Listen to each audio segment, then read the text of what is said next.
Hold up. Wait a minute. This is Carla Renata, aka the Curvy Critic, and I shoot straight from the hip. Yeah, you know I'm always shooting straight from the hip. Let's take a trip around the curve.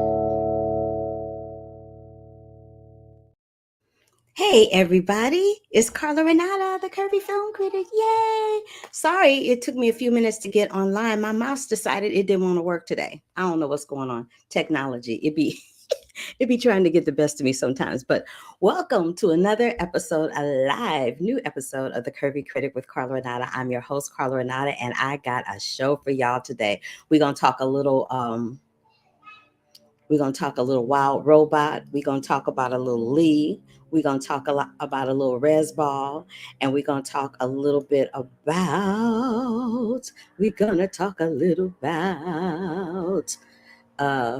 yeah, that's it. That's all we're going to talk about today. And some other things. But before I get into that, almost a week ago, Monday was my birthday. And I think I said that my girls had taken me out for brunch, Octavia and Yvette. We had a lovely little brunch. Thank you, ladies. And then I went out with my friend Lonnie Love. She took me over to the Castaway with some of her friends who were also celebrating their birthday on September 16th as well. And that's me at the Castaway, just being silly. And then I hopped on over to a place called the Gleamery. It's over in West Hollywood. It's kind of like a spa for your teeth.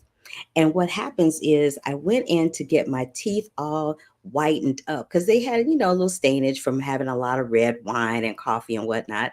And that was the result. It looks really good, right? So if you are in West Hollywood or in LA and you want to go to the Gleamery, you can get $75 off if you mention my name. And then I'll get $75 off too for any future care visits. You can scan that QR code for more information.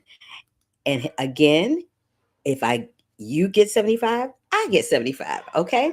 And then after I did that, I hopped on over that same night with my new chompers to do a Q&A with the director and some of the cast members of Nickel Boys. Pictured in this photo from left to right are director Ramel Ross, who's holding me, and then to your right is Ethan Harise and Brandon Wilson, who are the two stars of the movie. Who is not pictured in this photo is Ingenue Ellis and a couple of other people. But I'm sure as we go further down the line, we'll see them further on.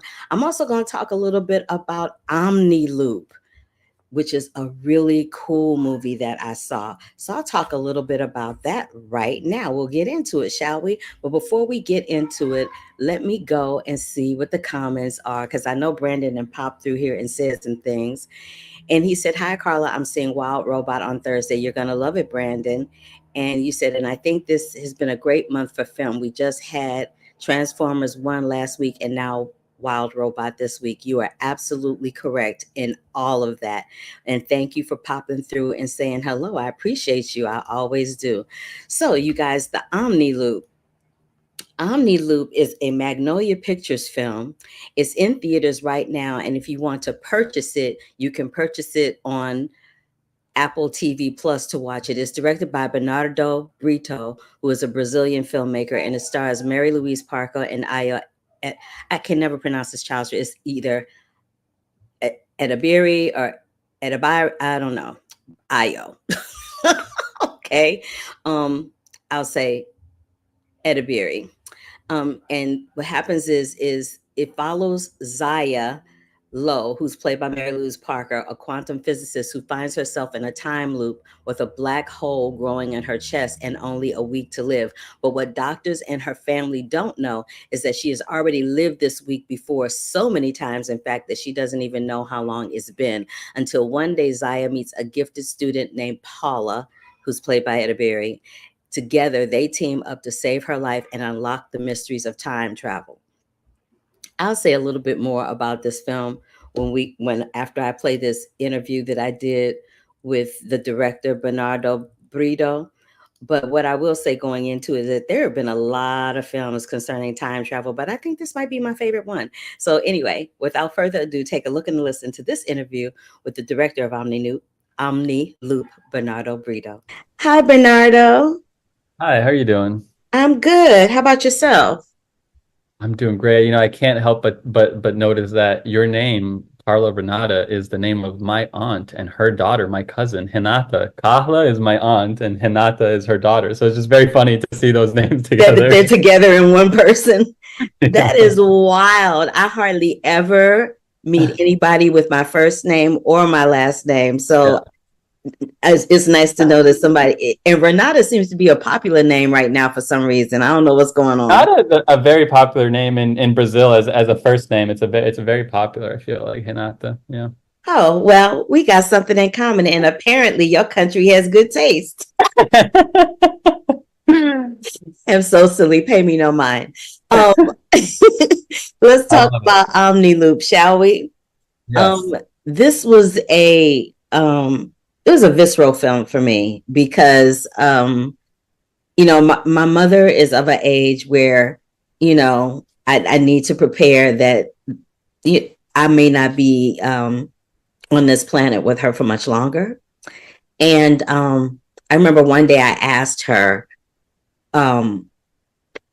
if there was ever a time where she got over not having her parents on the planet anymore, because right now my mother is the only surviving member of her family, the entire family.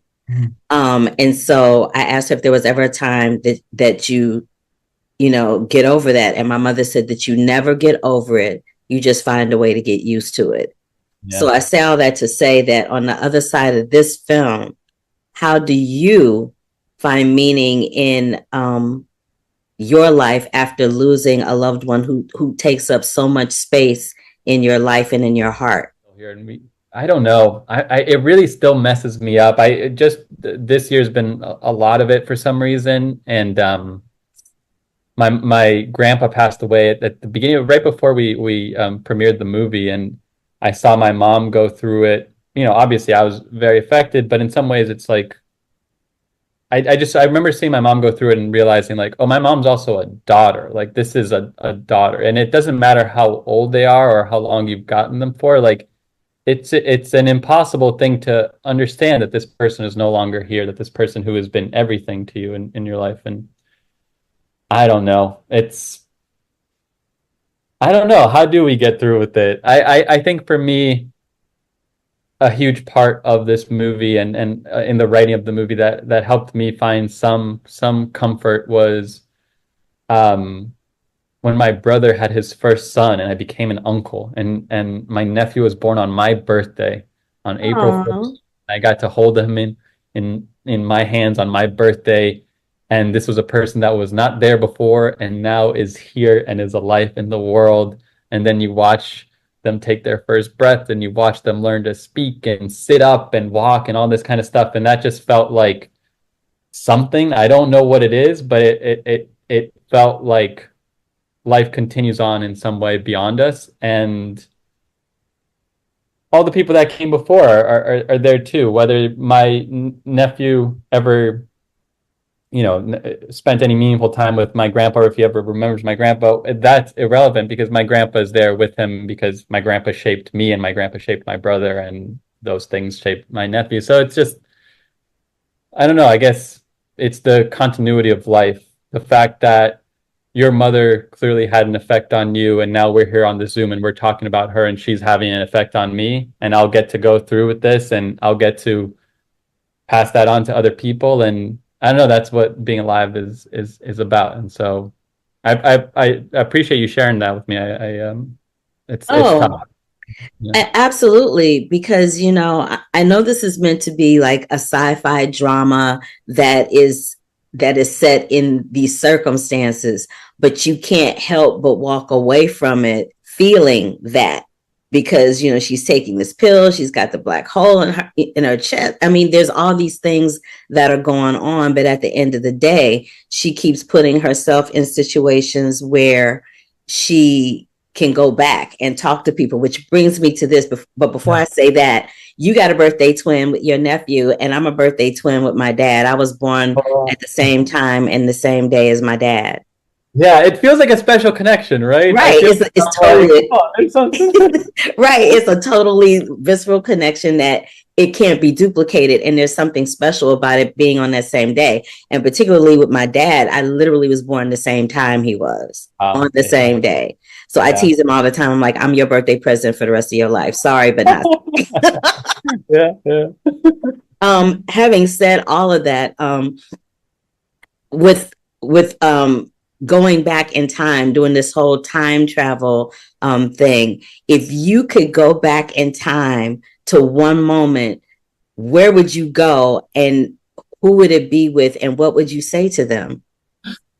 Geez, it's something that I regret or that I wish I had said, or just, I mean, you know, there's like, for example, there's a friend of mine that passed away recently, and the one thing that I regret is not having spent more time with her. So I wish I had been able to just spend more. If I had one more moment with her, we would have some sangria and have a big old hearty laugh. That's what we would be doing. I would just love to have that one more moment with her.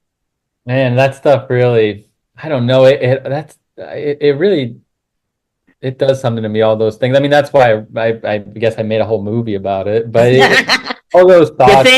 You think? I don't know. I have so much kind of, I wouldn't even call it regret, but it's just like, I'll put it to you this way. I made a movie about an astronaut losing his glove and the glove kind of drifting off into space forever. This is a real story that happened. There was a glove that got unhooked and it just sort of floated away.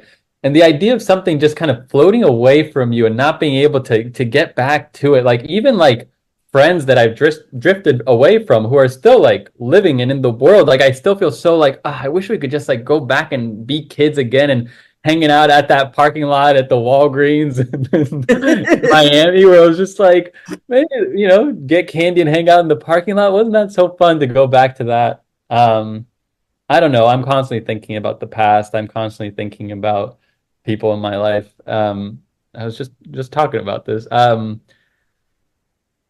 have tripped you up today, haven't I? In a good way. In a good way. I appreciate all of it. I like it. I wish there was an easy answer and a good thing. You know, I'll say this. This is a person that I'm still like super close with, super best friends with, but we dated for a long time. We were in a relationship for like 6 years or something like that. And now I still like I talk to her every day. But there's a moment that I remember where we were both laying in bed and we were listening to a song that just would loop the sound of seagulls at the beach. And I think it was near her birthday, and we were just sitting there and the sun was hitting the window. And I just remember that moment being really kind of special. So I would think I would just like to go back and just experience that moment again, because it's those moments where you really feel so close to another human being. Those moments just remind you of what life is about, right? Where we really, you know, there's so much performance in all of it. But right now I feel like I'm really connecting with you, and I feel like we're really talking as people. And I feel very grateful for all of those moments. So maybe in 20 years, I'll look back and I'll be like, it was that interview with Carla. That was the moment. That was the height of my life. That's hilarious. And I kind of love you for that, though, all at the same time.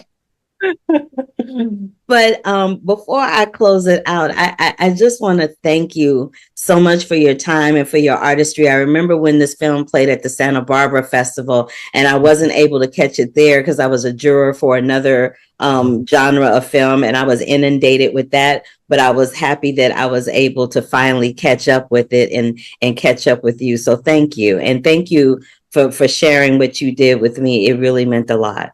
Oh, well, I really appreciate it. I appreciated that you know the movie spoke to you in some way, and yeah, I appreciate the love and support. It's great. Thank you for the conversation. Cool, no problem. And tell Carla and Renata I said what's up.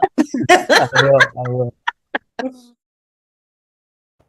So again, the film is called Omni Loop. It is in theaters right now. It is a Magnolia Pictures film.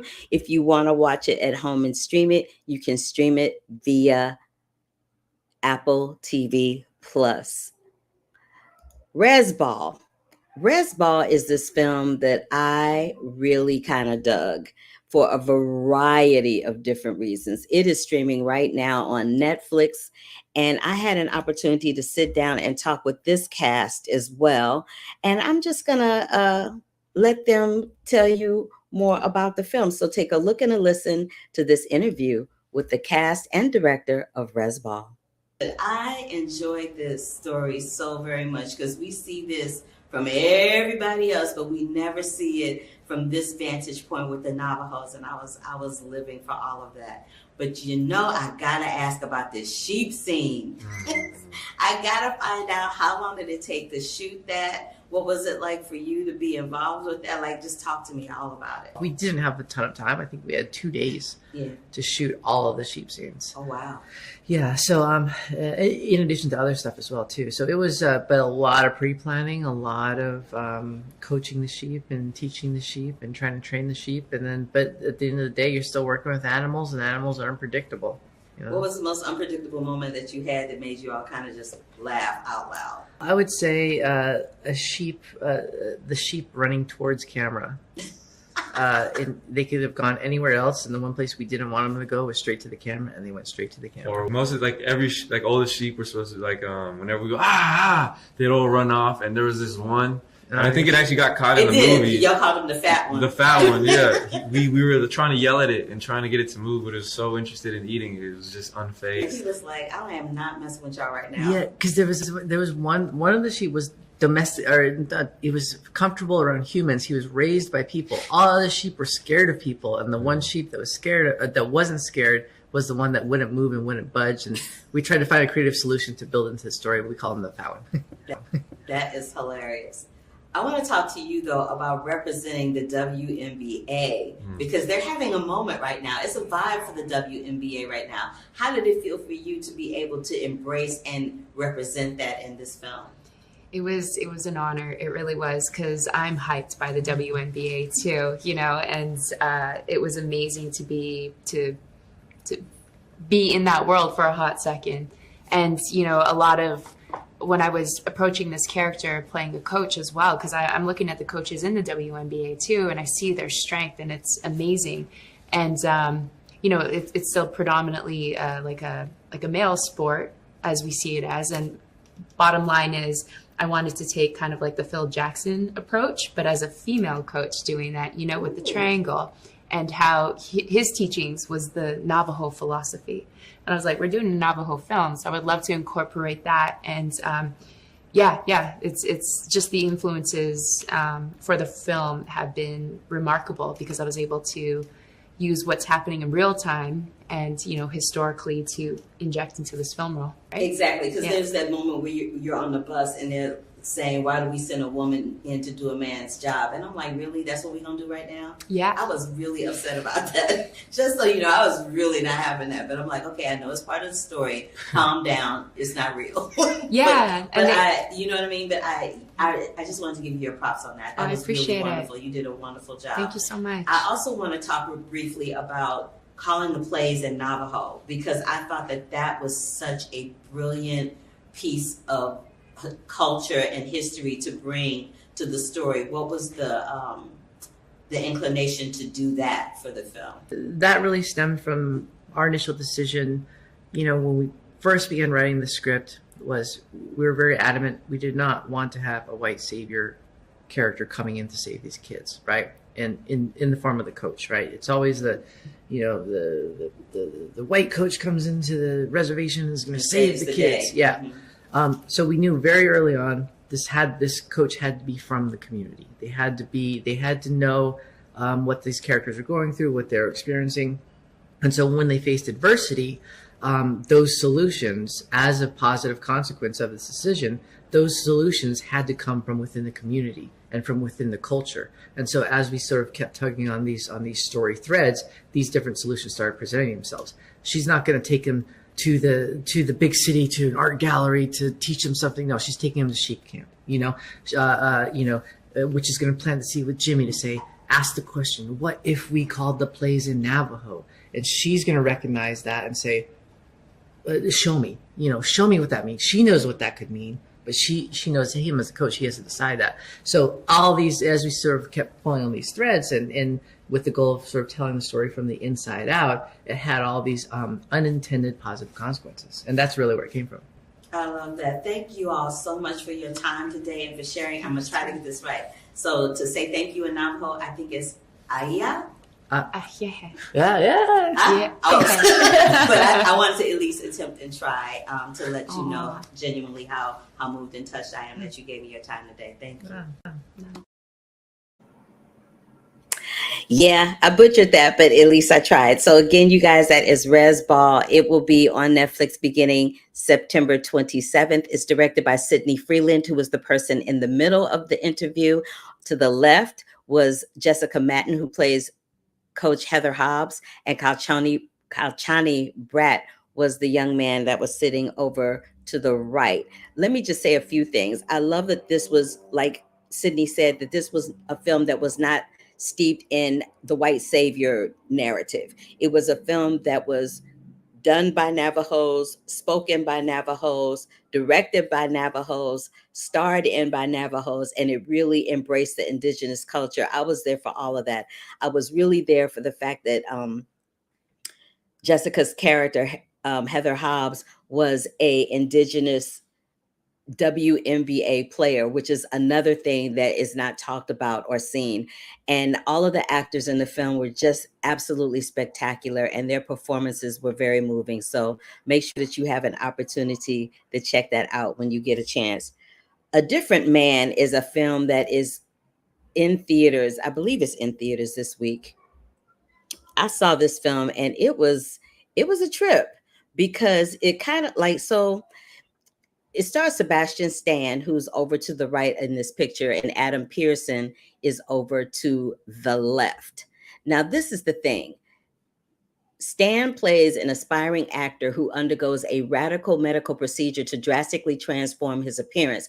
However, his new dream face quickly turns into a nightmare as he becomes obsessed with reclaiming what was lost. Now, we're having a moment right now where beauty, outer beauty, and inner beauty is being tested and tried on the big screen. We had that again with Substance with Demi Moore, and now we have A Different Man. We also have a film where the lead person in the face is disabled or disfigured, like the lead character was in Mask, the film that Cher won her Oscar for. And that was centered around a disabled, disfigured person, but this time it's an actor, which brings a whole comedic sensibility to it, which I know you wouldn't think this film would be funny, but it has moments that are hysterical. Just because if you are an actor or you know anything about the acting world, it is just pure comedy. And it's body horror, which is something, again, that seems to be on the forefront in cinema right now. Sebastian Stan is spectacular in everything he does, but he is being upstaged by Adam Pearson, who is the brother that was on the left of the picture that I showed you. I'll bring the picture back up so you can see. Adam Pearson is stealing the show. He's giving you British accent. He's giving you, I know that you see one thing on my face, but what you see on the outside is not what defines me or who I am. And the thing with Sebastian Stan's character is that he's struggling with the fact that he felt like nobody accepted him, or that he was invisible when he was disfigured. And now that he has this dream face, he feels like he's now invisible because he has the dream face. It is a very complex film, but it is definitely worth the watch. It is an A24 film. It dropped in theaters on September 20th. Please make sure you have an opportunity to see it, along with this film, which will be streaming, which is streaming on Netflix right now. It's called His Three Daughters. I think I have a photo of that. Here it is. His Three Daughters is streaming on Netflix. These three ladies, I mean, it can't get any better than this. So watch that on Netflix. And next up, I have this film that I kind of loved, that was kind of crazy. It's called Killer Heat, and it stars, let me find, I'm sorry, I got distracted. I'm looking for the photo, but I cannot find it because I think maybe I didn't upload it. Okay. It stars Shailene Woodley and Joseph Gordon-Levitt. And it's an Amazon MGM Studios joint, which means it's streaming on Prime Video, and it begins streaming on Prime Video on September 26th. It's directed by Philip Lecroix, and Richard Madden is also in this film. So what happens is Shailene Woodley, Joseph, and Richard find themselves on a remote island where these twin brothers are entangled in a tumultuous love triangle. A troubled detective known as the Jealousy Man is brought in to investigate the case. The Jealousy Man is Joseph Gordon-Levitt, and he looks like a disheveled version of like Columbo. Shailene Woodley is giving me femme fatale in the best way possible and giving these men a run for their money, because there is nothing weak or demure about her. She is holding her own very strong and very solid. It's beautifully shot. And I kind of, and it's like a throwback to the film noirs in the day, the Casablancas, those types of films. I kind of loved it. It's kind of corny, but I kind of loved it. And it's beautifully shot, and it is a premise that we've seen. It's not a new premise. The only premise in it that might be a little new on the twist would be the twin situation, but I enjoyed the spin of the mystery thriller with the twins. I kind of dug it. But I sat down and I talked to Shailene and Joseph about it, and here's what they had to say. Hi, y'all. Hey, how's it going? I'm good. I'm good. It's going well. Shailene, you looking all studious today, girl. What's up? Am I? With those Well, I glasses and the can't see hair and like the I used to bun? be able to see. You are way too young to be that blind. But anyway. I ain't blind, but I do need glasses. So you guys, this film was giving me vibes of like Bogart and Bacall, like Casablanca kind of murder mystery thing, with especially with the voiceover narration happening. And Penelope was giving me, and I mean this in the best way possible, like a masculine type of elegance that meant she could, you know, hold her own with the men in the film. And Nick was giving me kind of like Columbo meets Beretta meets, you know, Bogey in a sense. So I loved all of that. Very And flattering comparisons. Thank you. I loved all of that. But how about this? What was Nick's problem with white pants? Because every time you turned around, he had some issue with white. He was like, she's got on white pants. And then another person, he was like, what's up with Nick in the white pants? I don't know. I guess it just rubs him the wrong way. Like those, it's maybe not the white pants themselves, but the price tags on the white pants. He's, you know.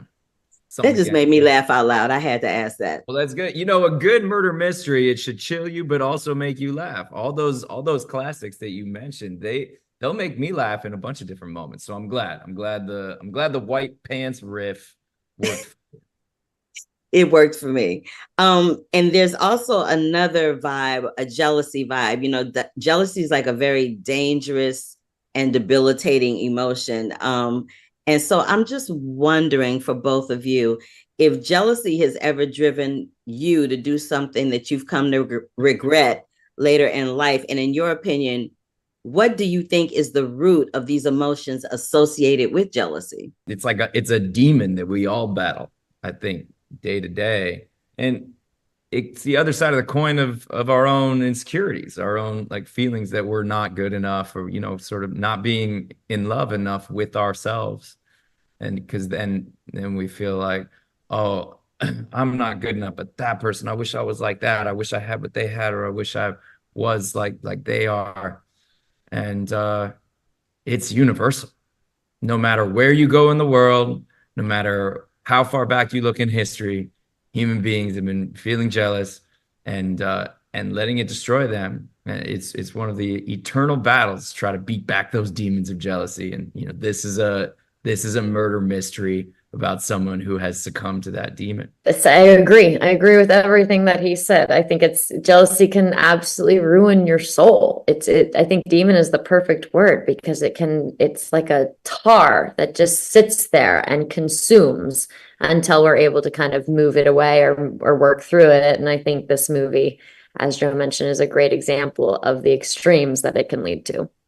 Well, that's my time. But before I go, I just want to say I need for y'all to be like in a murder mystery together as detectives. I'm just going to put it out there. Yeah.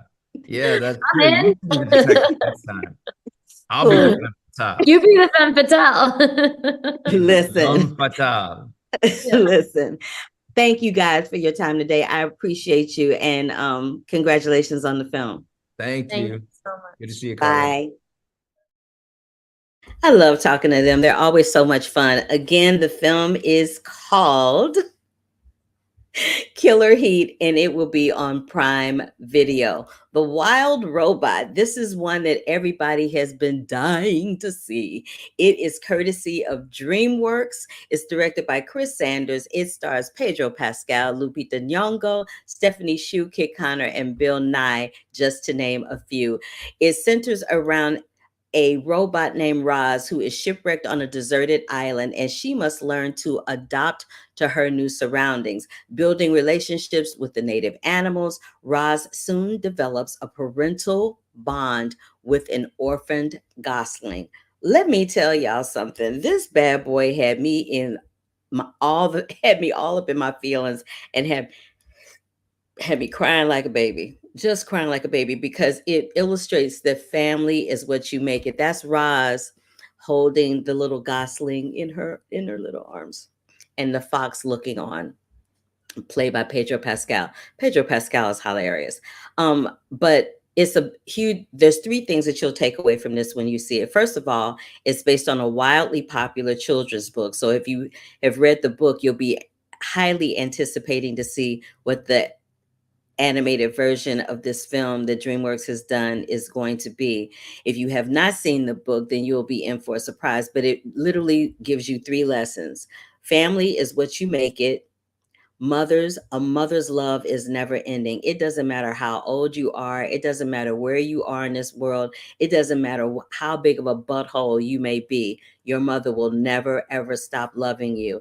And I would dare to say that it is probably, in my opinion, one of the best animated features that DreamWorks has ever produced. It was expertly done, from the animation to the voice casting to the story. Like, everything was just A plus plus plus plus from the top to the bottom. You can never lose your mother's love. They always love you no matter what. And I'll have more, like I always say, the written version of everything that I talk about here is kind of, I do an adjuncted version here, but the written version of everything I talk about is always on my website, thecurvyfilmcritic.com. So you can always find the written version of everything that I talk about here right there at thecurvyfilmcritic.com. And I'm just going to leave that up so that you won't forget. All right, last but not least, I saw this film called Lee.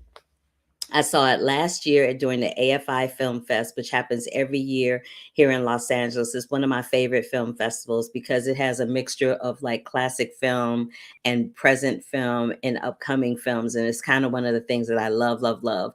The star and producer of this film is Miss Kate Winslet. And when I tell you, another bucket list moment has been checked off. I got to interview her and Andrea Riseborough and Andy Samberg about this wonderful, wonderful film that follows the journey of Lee Miller. Now, that I know that name doesn't sound familiar to you, so I'm just gonna give you a little insight. Lee Miller was a photojournalist during World War II. She also was an acclaimed war correspondent for Vogue magazine during World War II. The film is graphically shot, depicting some really harrowing moments that Miller experienced. And it was that whenever you see the camera that Kate Winslet is holding, that camera, let me turn this light on. I have a little bit of a shadow happening. There we go. Whenever you see the camera that Kate Winslet is holding, she is shooting and recreating the photographs in real time that Lee Miller actually did. Do you know how hard that is to recreate war photos that have been expertly done by a photojournalist during a very specific time in black and white? It's near impossible, and Kate Winslet accomplishes that perfectly. Miller is notoriously known for this one photograph that she takes with a certain known dictator out of Germany. I will not mention his name. he and his girlfriend, wife, whatever she was, had taken their lives when it looked like they were going to lose the war. And Miller and her photojournalist friends find themselves in that compound. And she famously takes this photograph where she's in the tub and there's a picture of the dictator behind her.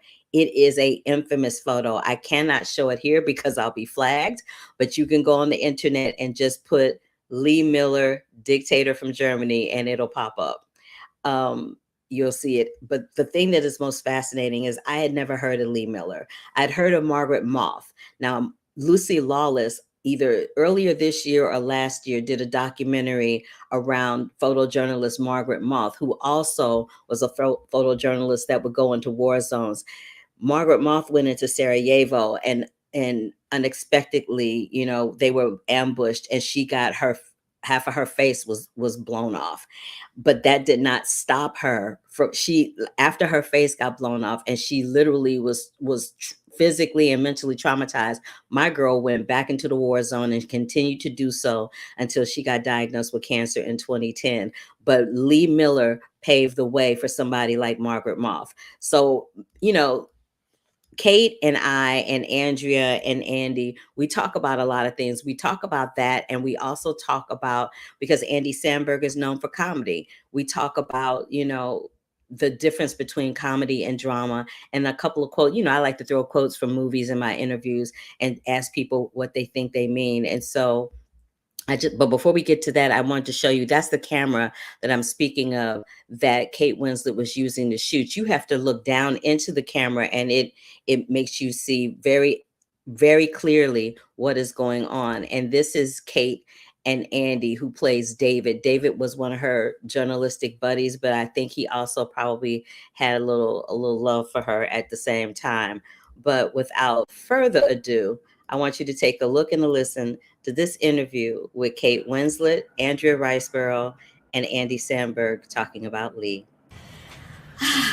Kate Winslet, man, this is a bucket list moment for me, for real. Oh. Like I'm not even gonna try to front. I'm not even gonna try to lie. Oh, that's so lovely. And I saw this movie at the AFI Fest last year, and I was like, please, Lord Jesus, let there be a junket for this, because I have been dying to talk to you about this film, especially since I saw this documentary a little while ago that Lucy Lawless did called, I think it was called Never Look Away, about Margaret Moth, who was a female journalist for CNN, who got her face shot off in Sarajevo and unfortunately succumbed to cancer in 2010. But Lee paved the way for somebody like Margaret Moth. Yes. And so when I saw Lee, I was like, oh, I love this. Yeah. Do you think that bringing this to the screen took so long, for 8 years, because people were not ready to see this type of a film about a woman trailblazer? Well, I have to say, and I'm so thrilled that we delayed the release of the film because of the strike. I knew I wanted to be able to properly talk about it, and it's just wonderful that I'm getting the opportunity to talk to you now. But Lee, she was just so extraordinary, and I do believe that she did pave the way for women to feel braver about walking into those male-dominated spaces that for years they weren't even allowed into. She knew how hard it was for her to negotiate her way there, and even when she got there, she was still told no. But she knew she had a right to be at that table just the same as the men. And where Lee was phenomenal and where her photography was so unique was that using that Rolleiflex camera, you look down into the image, which means that she could properly meet the gaze of the person she was photographing, so properly form connections and properly get a sense of their soul and their life and who they were. Or if she's photographing a situation that she's in, as you see in the film, there are many very distressing things that she is photographing. But having the courage to bear witness, it's just takes my breath away, even now when I talk about it. But she knew she had to do it. She knew she had to do it because so much was hidden. All those millions of missing people, with no one accounting for where they were, no one knowing where they were. She was going to find them, and she was going to tell their story. And without women like Lee, we may not have those stories told in that way. And that's why I wanted to make this film. I appreciate you sharing that with me. There was a line, and I'm not sure who says it at this point, but someone says life is transactional. That's what life is, yeah. How do you feel about that line on the other side of this project? I think life is ever evolving. I think you have to take the rough with the smooth. I think as a woman making films about other women, you just can't take your foot off the gas, ever. And somehow that energy that one has to have in the work does impact on your own life and how you walk through the world, and, you know, setting good examples and leading by example and living with integrity and intention and supporting other women. And that was another big part of the experience of making this film. We had a 50-50 male-female crew, and it was incredibly special to have the commitment from such incredible actresses. I mean, to have Marion Cotillard, Andrea Riseborough, Noémie Merlan. I mean, they said yes and they stayed with us. You know, that doesn't always happen with independent film. Schedules get pushed, you know, things get delayed, and those people go off and they do other things. But that didn't happen for us on this. These people stayed with us, and we made the film, and they're still with us, and they're here now to talk about the film. So that level of support, you know, having that incredibly connected, unique infrastructure, it was absolutely amazing. Well, this is my time, but before I go, Miss Kate Winslet, I didn't think you could do anything better than The Reader, because I love The Reader, but honey, you did this. Oh, thank you. You did this on every visceral level that exists, and I'm so elated and proud to know you as an artist, and even more proud to meet you as a human being. Thank you so much for your artistry. Oh, thank you. What a pleasure to meet you. Why haven't we met this incredible lady before? Well, you know me now, so well, you know how to find me. That's it. I'm gonna make sure they get you in every time. All right. Thank you so much. Thank you. Thank you. How y'all doing? Doing all right. I love that we're laughing, and this is such a serious subject. Well, yeah, they don't know what we were talking about beforehand. That's true. They don't need to know. That's our secret. Okay. That's between us. We here. Which brings me to this. So, I know that you do a lot of comedy, but this is the thing that most people don't know about comedy, and I'm sure that you know this as well. Comedy is hard because it's based on timing. Right. So comedy to me is a little bit more difficult than doing drama, right? Wouldn't you agree with that?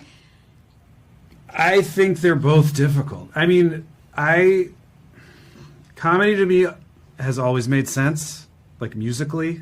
That's how sometimes I talk about it. Not to be pretentious to talk about comedy pretentiously, but it always has, like, I grew up just liking it and getting it and watching it. So I know the music of comedy really well. Doing this movie, I was like taking my music cues from other people. I like how you put that. And that's what I had to do. And I think by the end of it, I had figured it out more, for sure. I was like, oh, I see. Like, in comedy, I'm like ahead of the measure, and in drama, for me, especially in this part, I was sort of waiting more. I was behind it, riding the back a little. I love how you compared it to music. That was beautiful. I'll be stealing that. It's yours. Thank you. So I'm just going to look down for this because I want to get it right. Someone in the film says there's so much life in a person's eyes right up until the point where there isn't. And coming out on the other side of this project for both of you, how do you think a project centered on how one woman's ability to capture an image, historic images now, what does that mean for you on the other side of this project? Because it's one thing to know about Lee going into this, right? And Audrey going into this, and David going into this, but coming out on the other side of it, knowing what I just said, how do you feel about that now? Her great gift was that she was able to give voice to others through images. And so many people in the fallout of conflict don't. Their experiences aren't recorded. Their voices are literally not recorded. We don't have record. We have so many records of the victors and the losers and the I don't know. I get what you're saying, absolutely. Yeah. We have far fewer accounts of people's day-to-day experience. And so Lee Miller was one of those photojournalists who was able to capture that in sadly, in life and death. She was able to capture people's experiences. I just want to ask you one thing. The moment where you all are sitting on the steps and Lee shares that harrowing experience that happens with her, you and Kate seemed so in sync and viscerally connected in that moment. Where did you have to go to just to make yourself somebody empathetic as a listener in that moment? That's such a great question. And it's really hard to articulate. As you can imagine, I probably wouldn't be very good at articulating it, although I can feel it instantly just talking about it. I can see it in your eyes. But I think you said it, and the word is listen. That's my time, y'all. But I know that was quick, wasn't it? Yeah. But let me just say real quick before I go, both of you are artistic chameleons, and it has been my pleasure to watch your work in this project in particular, because it illustrates that perfectly. So thank you for your artistry. Thank you for your time. I really appreciate it. Thank you. Thank you so much. That's so lovely. Yeah, couldn't appreciate it more. Thank you for watching. I love y'all. Thank you. Likewise. Thank you. Good to see you. Listen, I do love their work. I love their work. So thank you, Andrea Riseborough. Thank you, Andy Samberg. Thank you, Kate Winslet. Thank you, Jessica Matten. Thank you, Sydney Freeland. Thank you, Kaushani Bratt. Thank you, Shailene Woodley. Thank you, Joseph Gordon-Levitt, for your time and your artistry and sharing it with me. Again, check out OmniLoop, which is in theaters. Let me make sure I have this right. I don't want to tell y'all the wrong thing, because I'll do it. It's in theaters, but you can also stream it on Apple TV Plus. REZ Ball is going to be on Netflix September 27th. You can check out His Three Daughters on Netflix right now. The Wild Robot, based on the wildly popular children's book, is coming to theaters on September 27th. A Different Man is in theaters right now. You definitely don't want to miss that one. And you absolutely don't want to miss Lee, starring my girl, Kate Winslet, Andrea Riseborough, and Andy Samberg. When I come back, I will be talking about the hit film Saturday Night. It is a Sony Pictures joint. There's my good girlfriend, Kim Matula, there in the middle. And it is dealing with the first broadcast of Saturday Night Live in 1975. There's my boy Lamorne Morris, who just won the Emmy. I'll also be talking about Will and Harper. I will be talking about Apartment 7A, which is a wildly interesting take on the old film Rosemary's Baby. And I'll be talking about The Outrun. And I'll also be talking about Blink. I will be traveling next week, so I won't be here in real time next week, but I will have all of those reviews ready for y'all next week. So I think what I might do is I'll pre-tape the show so that you will have it to watch in real time, whether I'm here or not. And I will be back on October 6th with some interviews with some really great films, including Amelia Perez and Maria. Maria stars Angelina Jolie, and Amelia Perez stars Zoe Saldana. So until the next time, thank you so much for joining me. You know I love y'all. I love that you come in real time or after the fact. Let me give a big shout out to Sarah Productions, who's always here. Hey, baby, good to see you. And yeah, so that is it. Thank y'all so much for popping in and watching. And for those of you who will see it after the fact, thank you for taking time after the fact to check it out. I appreciate you. And yeah, love, peace, and hair grease. Until the next time. Deuces.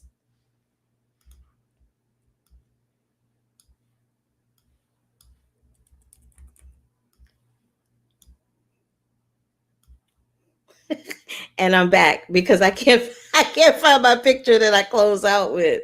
Where did it go? So sad. Oh my God, it is so pitiful. Let me find the pictures. Let me find the pictures. Let me find them. Let me find them. I don't know where they are. Isn't that horrible? I can't. I have no idea where they are. They just went away. All right, for real though. Bye.